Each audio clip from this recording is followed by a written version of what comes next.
And welcome. Thank you all for joining us on this sunny Wednesday morning. Really pleased to have you with us. We are recording the call because we've got quite a few people registered that aren't able to make it today. So if you wanted to turn cameras off, you're very welcome to, because you will show on the recording. So just to let you know that that's just choice there for you. Usof and I will obviously keep our cameras on, but we won't be offended if everyone else turns off, because you don't maybe want to be there on the recording. We are really pleased to have you along with us. We are going to be talking about immigration this morning from both a HR and a legal perspective. I've got on the screen here just some information about both Herrington Carmichael and Reality HR. For those of you that don't know us, although there's a lot of names on the call that I recognise, there's lots of familiar faces on the call, so I'm sure most of you know both Herringtons and Reality. Great to have you along. Start by introducing myself. I'm Heidi. I'm Head of Learning and Development at Reality HR. Been at Reality for nearly 14 years, been in HR for a long time, but the last few years, really, I don't have to do any of the generalist HR anymore. My role is talking to people. So doing webinars like this and going out and delivering training and other learning and development solutions. So it's really nice to be talking to you all this morning. And my first joint webinar with Usof from Herrington's. Reality and Herrington's have worked together for a long time, number of years, lots and lots of joint webinars, but this is the first time that we have collaborated together, isn't it, Usof? So it's great to be here with you. It is, and I'm really excited to present with you, Heidi. So I'm Usof. I'm a legal director at Herrington Carmichael. I manage the team in the immigration department. So I've been in immigration for about 9 years now. At Herrington Carmichael, 4 years, coming to 4 years now. It's gone so fast. So yeah, as Heidi said, we work very closely in terms of collaborating and producing webinars such as this one. So really excited to present in front of you all. Super. So the plan for this morning, we've got an hour booked in the diaries. We will be covering a whole raft of areas. We're going to talk about when you might be considering recruiting from abroad, why you might be wanting to recruit from abroad, why you might be needing to know about immigration, and then Yusuf's going to take us through the details around sponsor licenses, skilled worker visas, fees, and we're going to talk about relocation and onboarding. So if you are bringing people into your business, we'll touch on what some of those onboarding, induction, probation processes could look like. So I think without further ado, should we get going? Shall we just start thinking about why we might be here, really? What is it that you guys might be thinking about? Why are you interested in the whole piece of legislation around immigration? Why will you be talking to Usof and getting some advice? Have you already recruited from abroad, or are you considering it? And really, I think that the key driver for most of the clients that we talk to around recruitment is there is a skills shortage. There are skills gaps in many industries and sectors. Some of you I know on the call are highly affected by this. Others of you might be thinking that this is a bit of a concern for you. We had, for the last couple of years, some real challenges in finding niche and specialist employees within the UK, and so more and more clients are talking to us about what can we do, where else can we find people, do we need to look wider than just the UK? And this is where we would then start talking to Usof, and he's going to give us plenty of information about what that might look like. Now, skills gaps can drive this need. It's hard to recruit at the moment. It's been a tough recruitment market for a number of years for most of our businesses that we work alongside, and ourselves, to be fair. We're really lucky that we've found some great HR people recently, but it's always a difficulty looking for new people to join your team. That's a real negative, I suppose, to a certain extent. That's quite a negative approach. So we're looking for people from abroad. We're looking to have to pay for bringing people abroad because there's a skills shortage here. But the other way of thinking about this is quite positive. Actually, do we want to increase our workforce diversity? Are we looking for people with real great multilingual and international skills, people who have worked in markets abroad, people who have understanding of different markets? And actually, this could be a real positive that we're now thinking about immigration from how do we enhance our skills internally by bringing people from all over the world? So there can be a real positive driver to actually this, rather than it being just about filling a hole that we can't grow our own internally. So we've got a number of reasons that you might be thinking about bringing people in from abroad. You might be widening your horizons, and no matter what the driver is, we're all bound by the same kind of rules, same kind of laws, which now we're going to look at in some detail. So I'm going to hand straight over to some detailed information from you. So thank you. Go ahead. So we've already done the introductions, so we're going to go straight into what we're going to cover today.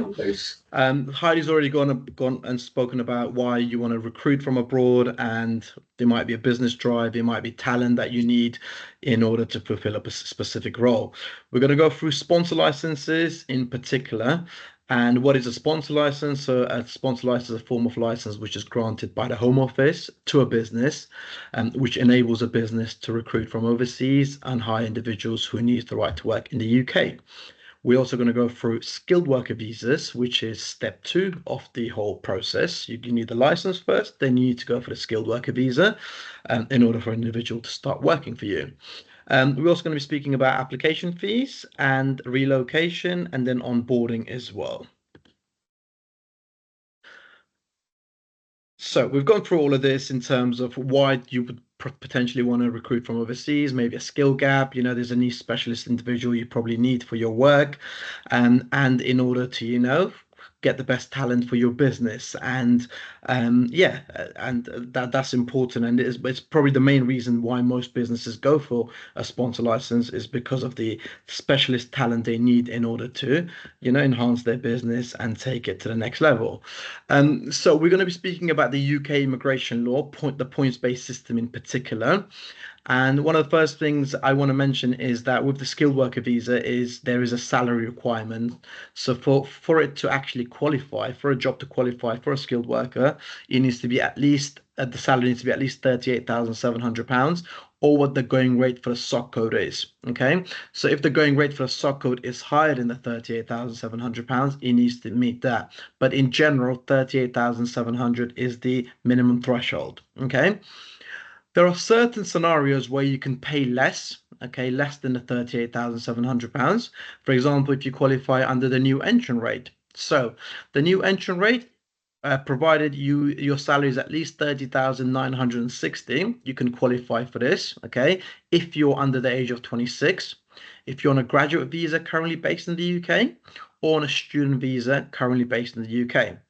If you're applying from overseas, then you need to at least be under the age of 26 in order to qualify for the new entrant rate, which is 30,960. Okay, there's one thing. Do those salaries change over? Do they change annually like a minimum wage does, or is it not an every year change? Not an every year change, so Heidi. So as soon as you apply and you basically meet this requirement, with the new entrant rate, it's slightly different. So what happens with the new entrant rate is you can rely on this rate for a maximum of 4 years. What that means, is after 4 years you need to be able to be you need to basically give somebody the experience rate, which is the 38,700. So you can only be on that rate for a maximum of 4 years. So you can't be on that rate for any longer. So after 4 years, you need to pay the more experienced rate, which is the 38,700. There is other ways which you can qualify for the lower salary rate if your role falls under the immigration salary list. So these are the reduced salaries which certain roles fall under. For example, in construction, care sector. These are sort of roles which you can potentially, rely on lower salary rates. There's also the senior or senior specialist worker visa, which is called Global Business Mobility. It was previously called the Tier 2 ICT. This is basically applicable when you've got an overseas entity already, and you've got a UK entity and you've got an overseas entity, and you want to transfer somebody to the UK for a long-term sort of project rather than a permanent move. So it's a minimum of 5 years unless you qualify for maximum of 5 years unless you qualify for the high earner threshold, which is 73,900, which you can then actually stay in the UK for up to 9 years in total. So this is basically when you want to transfer somebody from your overseas entity to the UK. And then there's also the graduate trainee visa, which falls under global business mobility. The minimum salary for that is £25,410 a year. Does that one have timescales on it as well? People can only stay on that type of visa for a certain amount of time?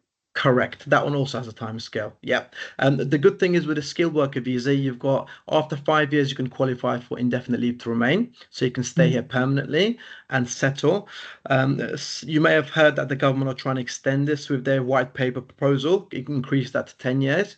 So that hasn't happened yet. It is just a proposal. If it does become law, then potentially it could be 10 years.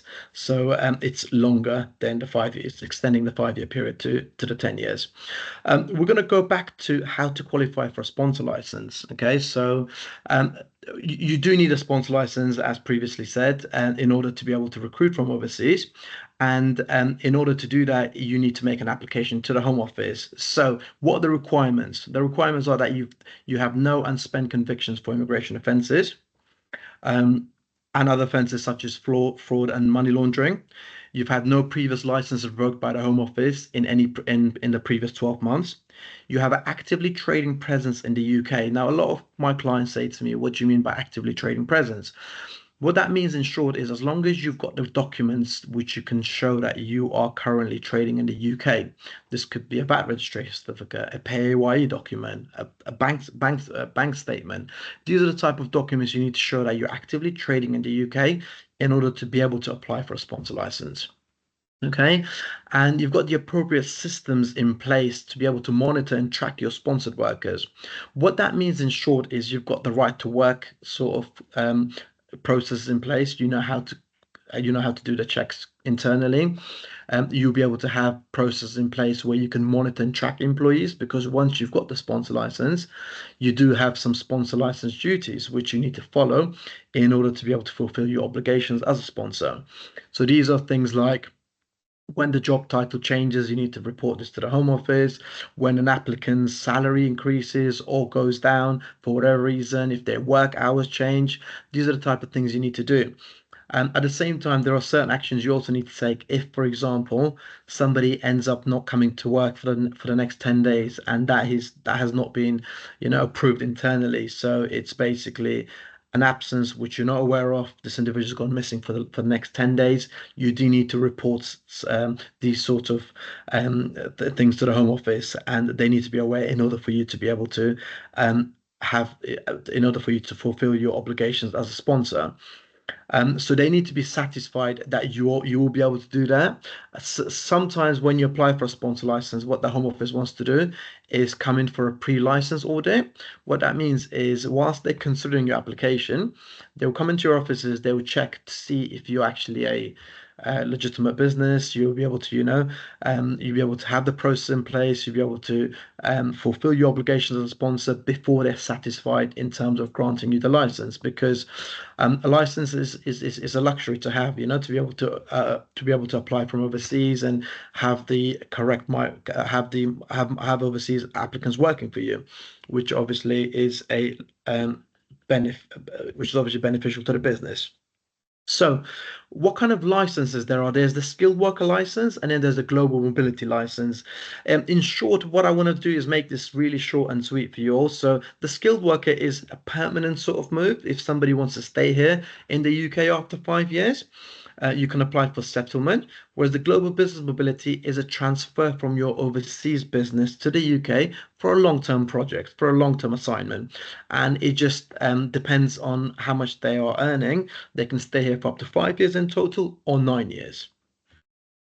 And I was just going to ask quickly on the requirements to have a sponsor license, Yusuf. Does it matter who in the organisation would have the license? I presume it's a person rather than the entity, or is it the entity that has the It's the license? business. So the Home The Office grants business, the lovely. sponsor license to a business. Okay. Super. Yeah. So it always is it always is the business that applies for a sponsor license. Individuals, if they want to apply for a visa, it will be in their own right in terms of how they qualify. So definitely the business. Business, lovely. That's super. Thank you. You're welcome. So, sponsor license management. So, what we can do to assist, we can manage your sponsor license application. Okay, first of all, to apply for a license, and then we can be added as a legal representative and level one on your sponsor license. What this does, this basically allows us to manage your sponsor license for you on daily basis. Okay, we can draft and assign certificate of sponsorships on your behalf. We can then assign the certificate of sponsorship. We could basically do reporting for you on your behalf as well to make sure you're compliant with your sponsor duties. We can also advise on changes to the business structure. For example, if there's been a merger and acquisition between two businesses, if you've been acquired or if you're selling part of a business, all of this requires immigration, okay, in terms of reporting to the Home Office, restructuring the business, making sure you're compliant with your sponsor duties. If you don't, potentially you could be downgraded to B grade from A grade. You could have your license revoked, you could have it suspended, you could receive a fine. So it's important to, once you've got your license, to ensure you're fulfilling your compliance duties and making sure you're reporting to the Home Office when required. So once you've got the sponsor license, the next step is for you to apply for the skilled worker visa, and we can assist with that. Like I said, we can assist with the certificate of sponsorship, okay, and then go ahead and apply for the skilled worker visa. So there are 4 eligibility criteria here, okay. You need to have a valid certificate of sponsorship from a Home Office approved employer, okay. When a business applies for a sponsor license, you become a Home Office approved employer, okay, sponsor employer, which means you can provide a certificate of sponsorship to the employee you're looking to hire on a skilled worker visa, okay. Number 2, perform a suitably highly skilled job included on the list of occupational codes. Now, if the list of occupational codes lists a long list of roles. So, for example, when we see a job role, I will be able to determine which SOC code it falls under, okay? And I'll be able to narrow it down, map it to a SOC code, and I'll be able to tell you this role qualifies or a particular role does not qualify. At the moment, it's RQF level 3 and above. Okay, so most jobs in an office based or most technical jobs, does qualify for RQF level 3.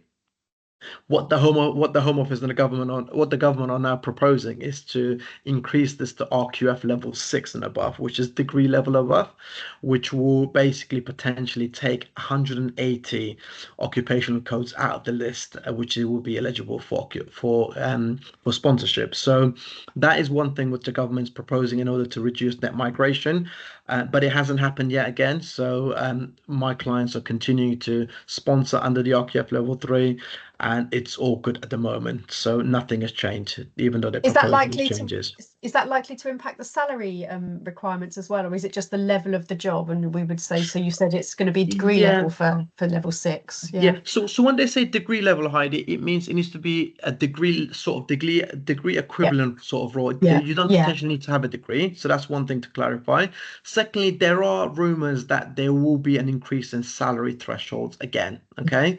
Which is crazy because they've increased this so many times. Not long Yeah. ago, this was £26,000 or Yeah. around Yeah. £26,000. Is now gone significantly up. So Yeah. we hope if there is an increase, we hope first of all there is an increase, but if there is, it's a slight increase. Mm. So it's still, you can still actually go ahead and meet the minimum requirement. Mm. Um, so the third And so requirement for is, you to be able to, sorry, I was just one other yeah, question there. Sorry, I go keep for it, sure. interrupting you and asking questions. What I'm No, no, doing no, is I'm please trying do. to I think guess. it's helpful. I want this rather to be a more discussion rather than me just presenting and everyone listening to it because it's more helpful. I'm trying to preempt and guess what people listening might be asking. And I think if I've got the question, then I'll ask it. And if anyone else has Sure, got questions, please do put them into the absolutely. chat. I was just going to ask, Oh, and I've totally lost my question now because I've distracted myself, and I've just read a question from Nicola in the chat that I'll ask right now, actually, because it's a Hmm. good time. Sure. When a certificate of sponsorship is submitted, how long does it generally take to be approved? So Good going back question. to Great question. certificates. Mm. And it gets really complicated, but I'm going to try to make this as simple as Yeah, possible. Okay. please. Yeah. This all depends if the individual is applying from overseas or from the UK. Okay. So if the individual is applying from overseas, you submit what is called a defined certificate of sponsorship. Okay. You make these requests on case by case basis. Normally, the Home Office will take 24 to 48 hours to either say yes, all good, granted, you can now assign it, or they may request for further information in order to satisfy themselves. Okay. If you're applying from the UK, it just all depends on your course allocation. You may already have a course allocation, which says 2, 1, or 10, whatever it is. Then you can use that to assign a certificate of sponsorship straight away. Mm. If you don't have a certificate course, and if you don't have a certificate of sponsorship in your course allocation, okay, it's the case of applying for one. Okay. So when you apply for one, you submit it and you wait up to 18 weeks based on standard. It can take up to 18 weeks. Or if you go for priority service and pay an additional £200, if you once your request gets accepted, a decision is made normally within 3 working days. Okay, so potentially very quick, very, very quick if you go for the priority service or if you've got the allocation already in country. With the overseas request, case by case basis, as and when you submit it.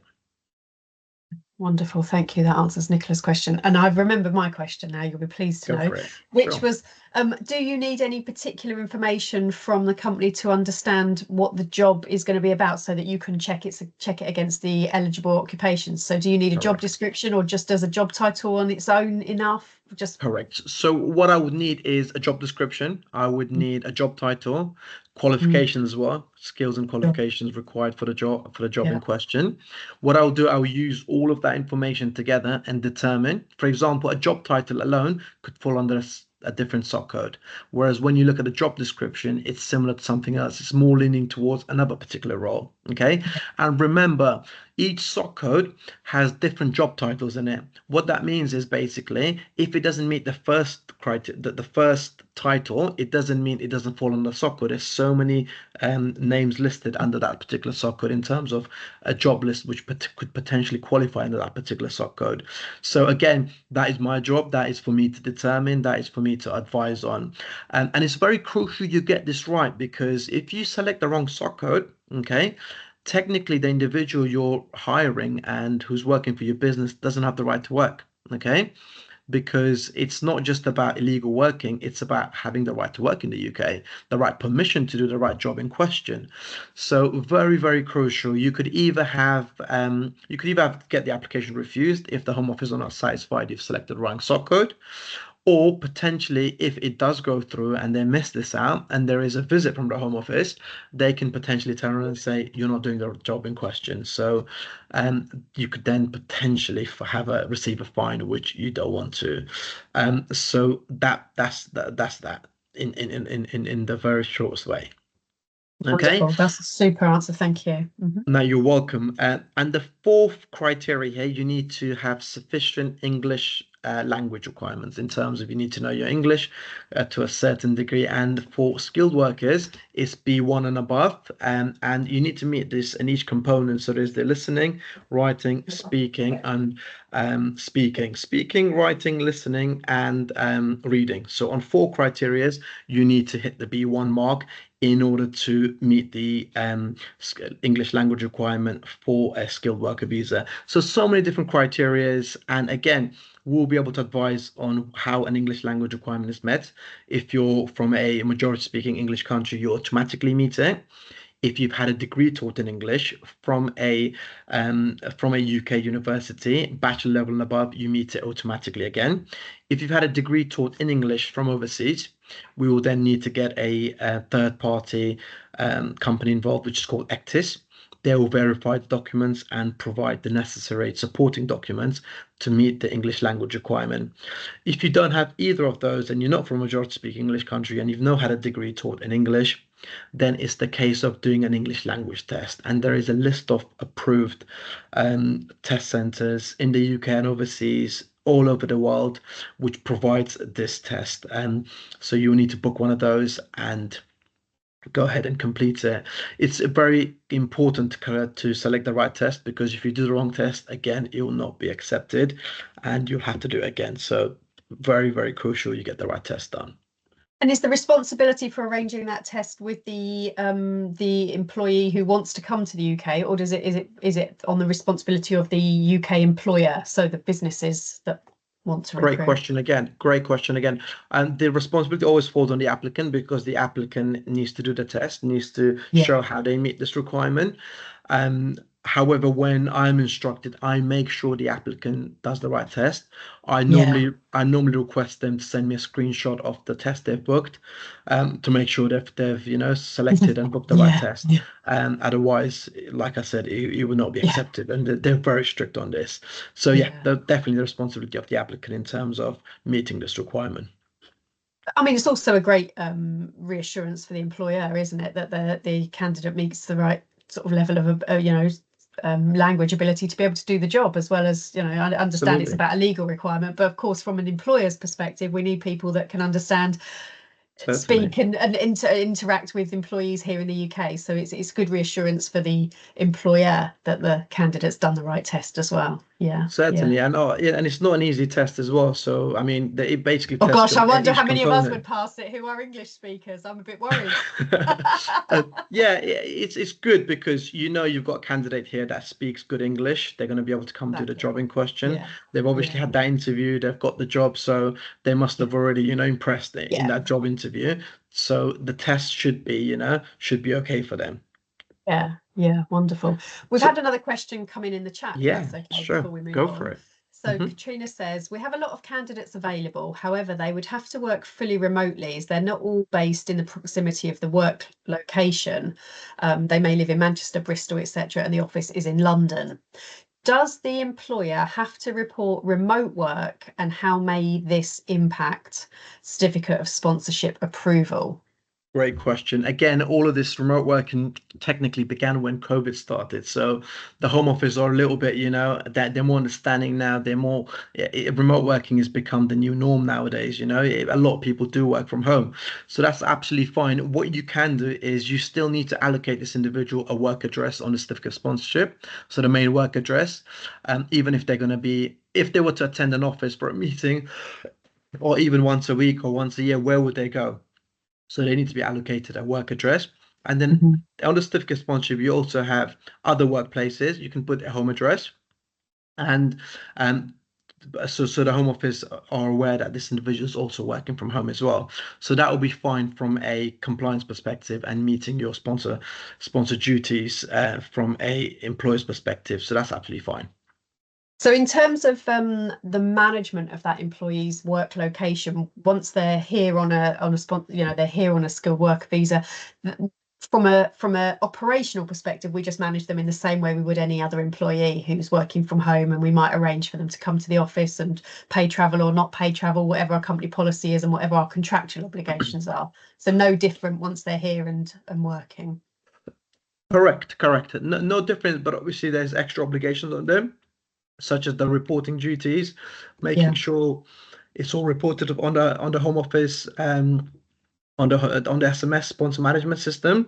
But in terms Certain of where they're duties. working, there's no It, reporting around where they're working, because we've already set that up on the certificate you've of already set that sponsorship up, invoice. unless they're going to be moving, for example, to an ex office, which is already not on the certificate of sponsorship. Then we report that on the SMS Okay. as an Mhm. additional office that they'll be working for the next 2, 3 months, basically. Okay, so Again, we would we need manage to, this any reporting. change, we would need, but the company would need to let you know so that you can do the reporting on their behalf. Yeah. Correct. Wonderful. So So if yeah, there's so any change at all. correct. If that changes for a day or two, I wouldn't worry about it. If that change is going to be there for the next 3 months, for example, they're going to be working for a client now in a client's office for the next 6 months, then does need reporting, and the home office needs to be aware where this individual is based for the next 6 months. So hopefully that answers your question, Katrina. If not, just hop back on the chat and we'll pick it up again. Yeah, please. Superb. Okay, so we've talked about applying for your sponsor license. We've talked about certificates for skilled worker routes.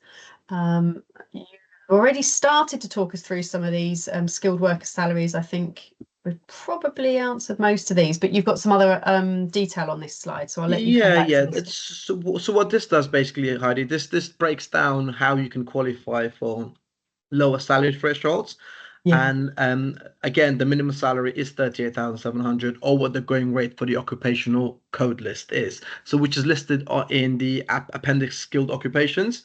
So you have all the jobs basically listed on that list, and you'll be able to narrow it down to which job it falls under. So it's either 38,700 or the going rate for the sub code, whichever is higher. Okay, so that's crucial. And then, of course, you can qualify for the low rates if you fall under one of these categories. The new entrant rate, which is under the age of 26, a recent graduate who's working in the UK on a graduate visa, or if they are on a student visa in the UK. There is also, if you have a PhD to the relevant subject, you can potentially score some points and qualify for slightly lesser than 38,700. Again, if the applicant has a PhD in a STEM, which is science, technology, engineering, and math subject, um, or if the applicant has a PhD in science or higher education, or if the role falls under the immigration salary list, which is previously called the shortage of occupational list. So roles such as care workers fall under, for example, some roles under construction what falls under the immigration salary list. So those roles can qualify for the 30,960, not the 38,700. Thank you. Okay.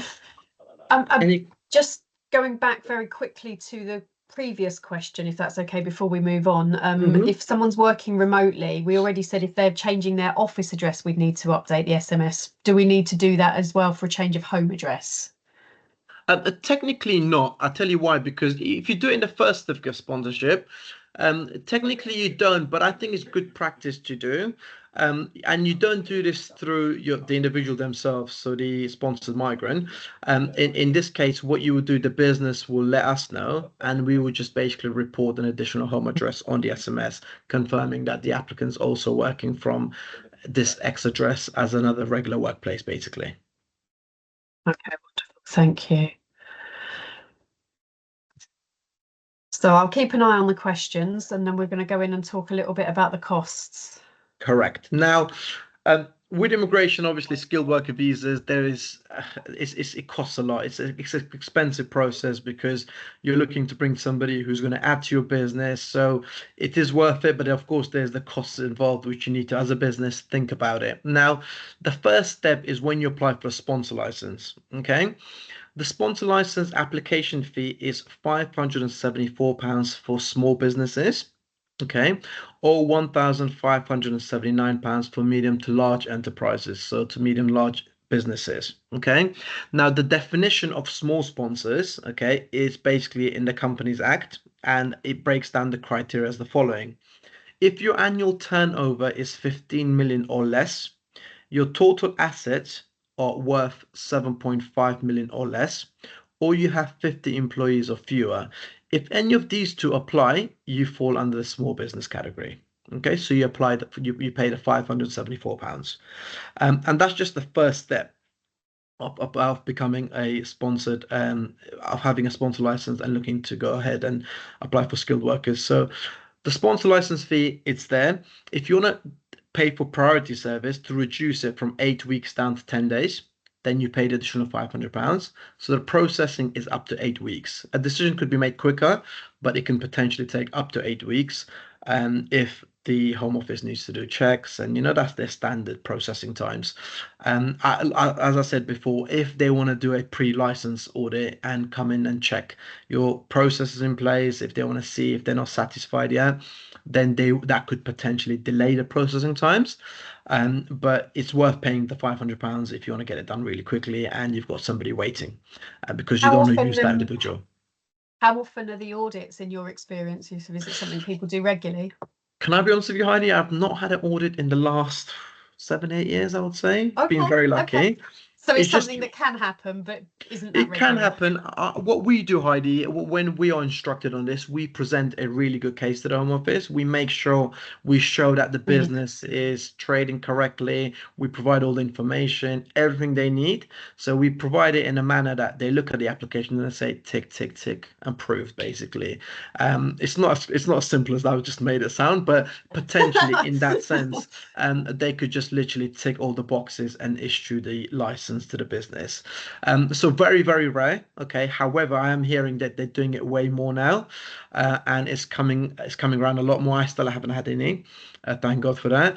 But what they're doing is the whole point of all of this is to slow down immigration, to reduce net migration, to stop people from coming to the UK, and people think it's actually easy to come to the UK. I mean, you saw the criteria just now. It's very, very difficult. It's not easy to apply for a skilled worker visa and qualify for one. So there's so many different criteria. There's so many steps for it to actually happen. So it's actually not easy. It's difficult. So the government are making it even more difficult for people to come to the UK and work here. Once a company has the sponsor license, is that indefinite? Does it last forever? Unless, of course, they do something wrong and it's revoked. But Great in general, question. it's Great ongoing. question. As of last year, before last year, it was every 4 years you had to renew it. Okay. Right. However, now you don't need to renew it. Once you've got the license, it's yours forever, as long as you look after it, as long as you fulfill your obligations as a sponsor, which is really good because you're paying, say if you're a small business, you're paying the 574, okay? You don't go for priority, you just go for standard, okay? You look after, you just train your team to, be able to have all these understanding of your sponsor duties, and then you have it for good. You can use it whenever you want, and as Wonderful. and when you need it. So I think it's great to have one for sure because it's really, really helpful, and you don't know who's going to come across your business next where they need a visa. Yeah, yeah, absolutely. Great to have it in place. Super, thank Definitely. you. Welcome. And then when we do identify someone we want to bring across, we need to now look at these next set of fees. I'll let you talk us through these. Sure. So remember that was the sponsor license. Now you're looking to apply for a skilled worker visa. Okay. So again, very expensive. The cost fee for the skilled worker visa, the a cost stands for certificate of sponsorship fee. And this is basically every time you apply for a skilled worker, you need to issue a certificate of sponsorship. Okay. With every application, a certificate of sponsorship needs to be assigned. So when you assign that, a fee of £525 incurs from you. Okay. There's also the immigration skills charge. Okay. This is what you pay for a sponsored worker for a year per year.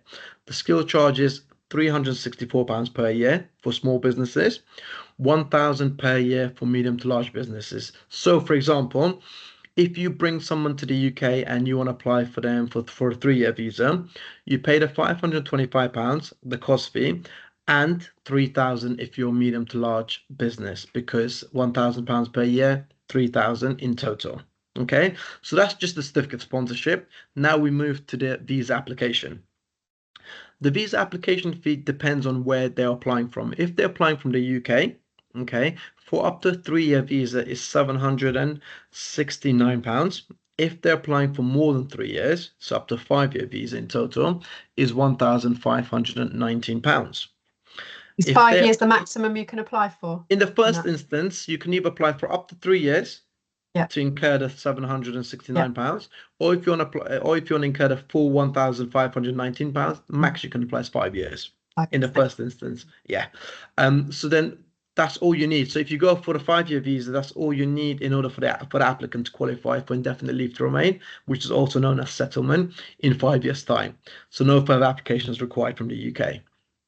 Um, if you're applying from inside the UK, the fees are slightly more expensive. Okay, so this is somebody who's already on another visa, they're working for another business, or they're a graduate, or they're a student on a different visa category. So many different, criteria can apply here. So for that, the application fee is £885 for up to 3-year visa, or £1,751 for a 3 years or more, so for up to 5 years in total. So those are the costs. And then there is the NHS surcharge as well. Okay. This basically gives you access, this gives the applicant access to healthcare in the UK when they're here for the duration of their visa. So if they're coming for a 3-year visa, it's actually £1,035 times three. Okay, so it's per year 1,035. If they're under the age of 18, it's slightly less, 776 per year. So if they're coming for a 5-year visa, that would be times five. Um, then you've got priority services if you want a decision quicker. Okay, from the UK. Okay, if you're applying from in country, it can take up to 8 weeks the processing time. However, if you if you pay for the additional £500, you get a decision within 5 working days. So pretty quick. And this from overseas, it's actually up to 3 weeks. If you pay again the £500, it can be brought down to around 5 working days again, same as in country. And then there's the super priority fee, which is £1,000, and you get a decision by the next working day, which is really quick.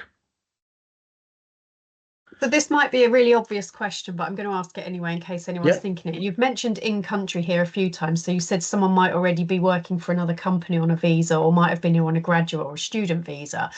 Mhm. If someone who's working here for a particular company and they want to then move to your company, their visa, their rights to be here can't just transfer across to a new employer. The new employer has to do a new certificate of sponsorship and all the new applications for the individual, even if they've still got a number of years left on their existing visa. Correct. Great question. Great question. Because remember, Heidi, that particular individual is working for that business doing that particular job. So they only have permission to do that job for that business. And Sure. that certificate of sponsorship has been issued under that business's name.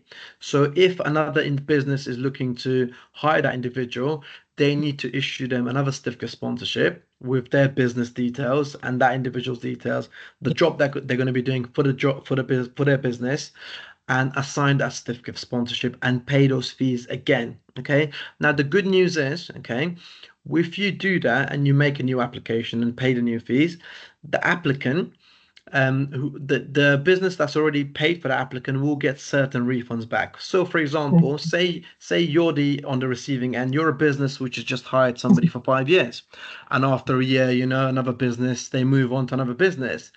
If you've paid for these fees, which is the immigration skills charge and the NHS surcharge, you'll get 4 lots of that back under each category.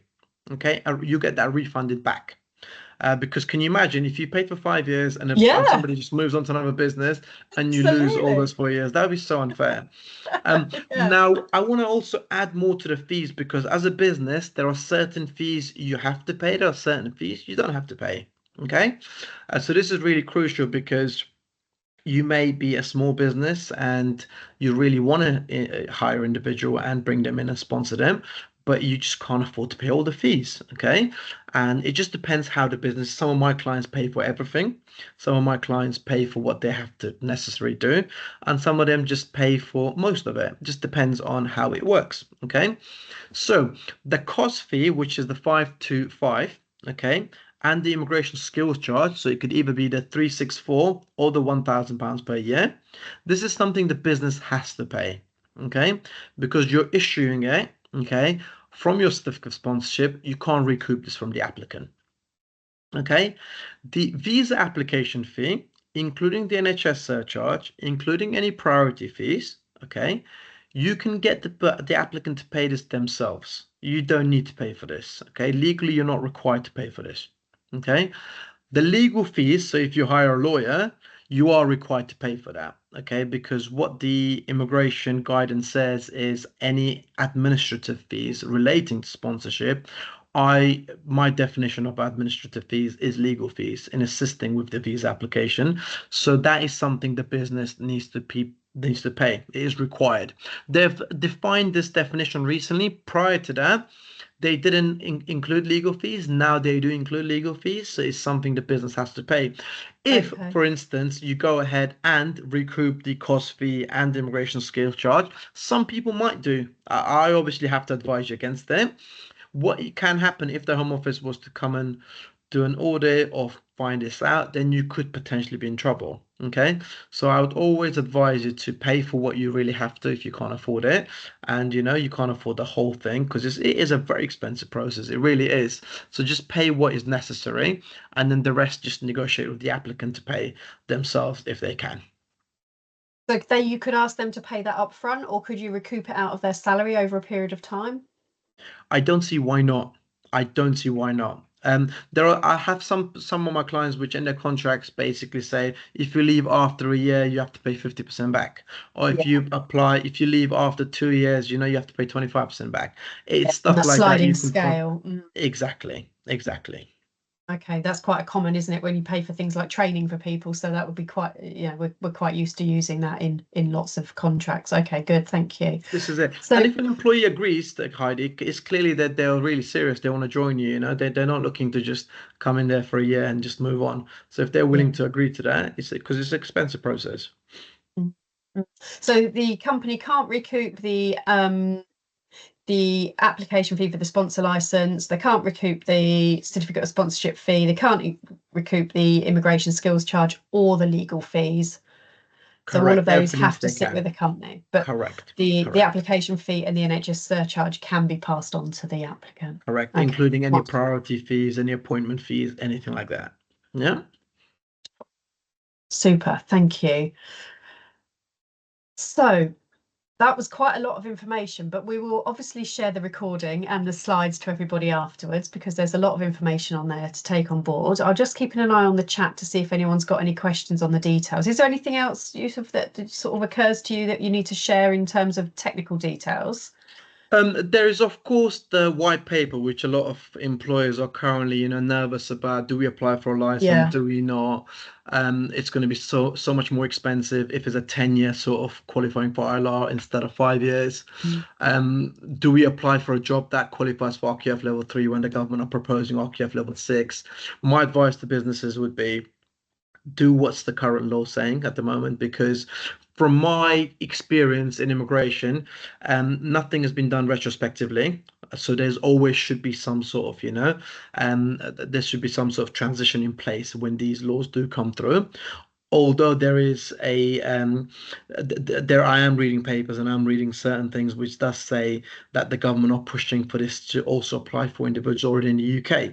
And now if that does go through, it'll be unprecedented because that's never happened before, and it's very very rare. So I'll be quite surprised myself to see if that already applies to people already in the UK because that would be so unfair.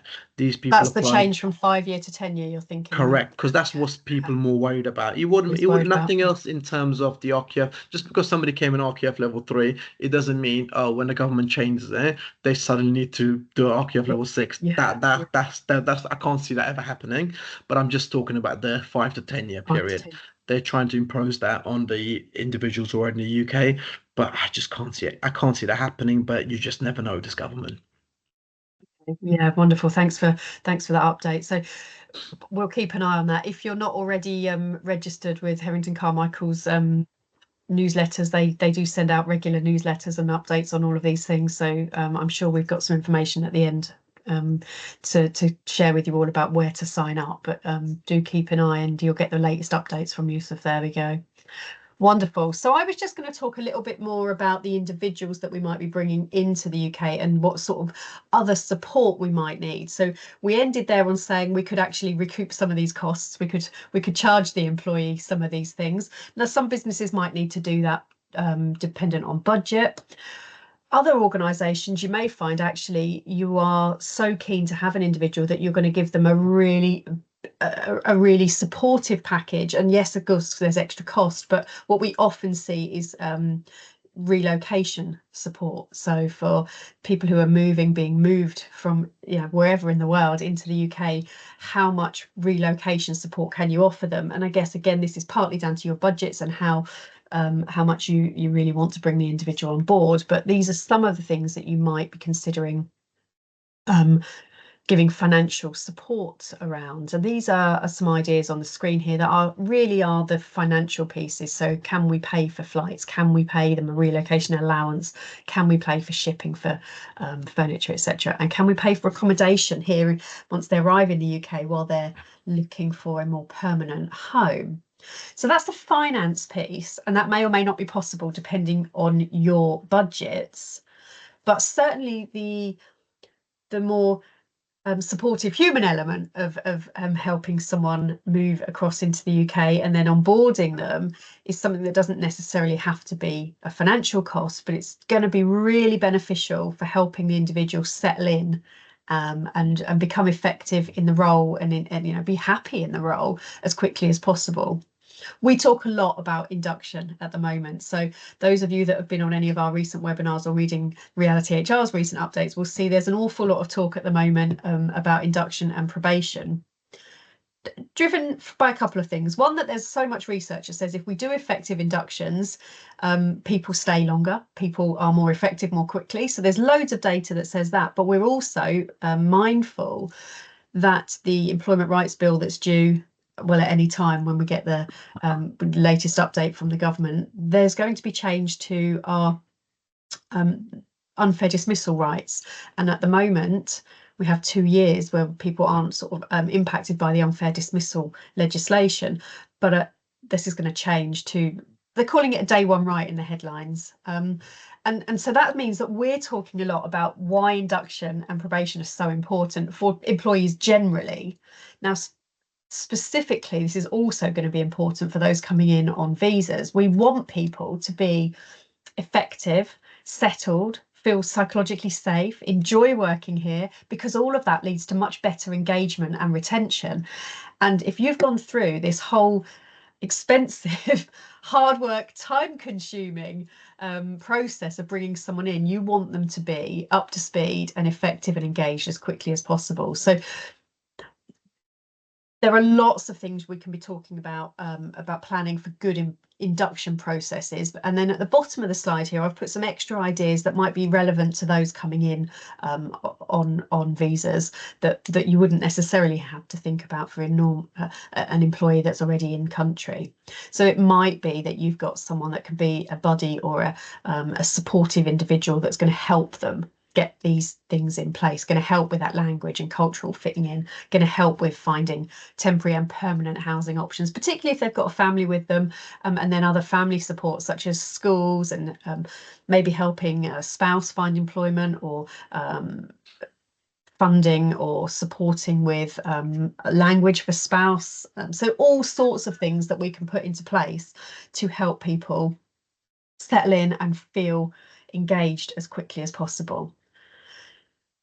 So we've covered an absolute raft of things this morning. We've thought about why you might be recruiting from overseas, all of the details that we've had from Usof, and then a little bit about kind of onboarding and induction.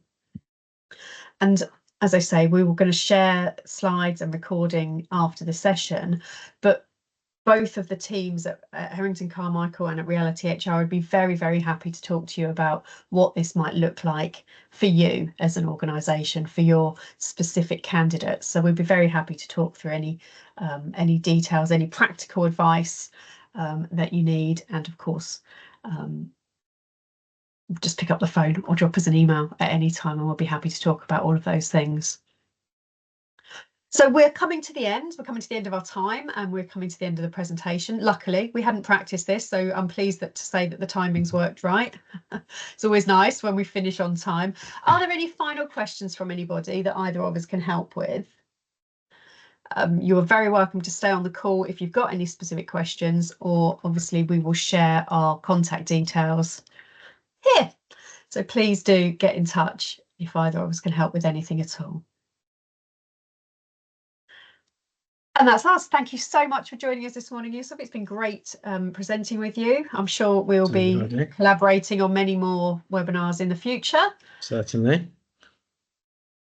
And we are going to end the recording. Thank you all for joining us. Really great to see so many of you on this morning, and please do feel free to forward on the recording and slides to anyone else who might find it interesting once we've sent that out, which will be in the next day or two.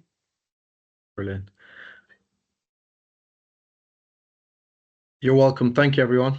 You're very welcome. Thanks, everybody. Bye-bye.